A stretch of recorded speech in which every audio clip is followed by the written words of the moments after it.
kami nak mengenalkan makna hijrah daripada cikgu-cikgu kita. Jom. Dalam konteks sekarang ni, penghijrahan kita bermaksud kita berpindah, bukannya berpindah tempat. Maksudnya kita berpindah daripada keadaan kita yang semasa ke arah ke tempat yang lebih mencabar, suasana yang lebih mencabar. Kita cuba bawa satu perubahan yang positif.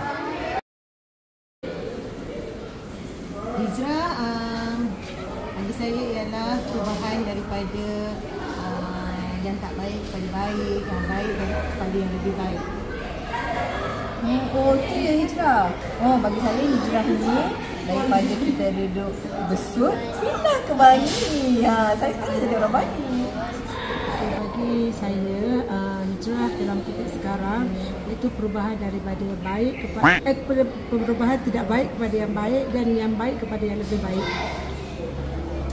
Okey, kalau dari aspek sekarang, dari zaman moden sekarang, hijrah ialah satu perpindahan. Okey, perpindahan kalau dulu daripada zaman yang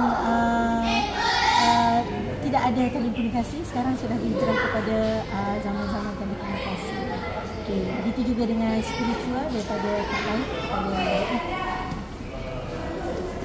Pada pendapat saya, kalau hijrah dari konteks sekarang ni lebih kepada perubahan yang kita sanggup lakukan lah dari yang lebih yang dah baik kepada yang lebih baik lagi. Hijrah, ubah perangai, ubah sikap kita daripada yang buruk kepada yang lebih baik. InsyaAllah. Dah dengarkan jawapan daripada cikgu kita? Okey, itu sahaja untuk video kali ini. Salam Malaysia semua. Bye.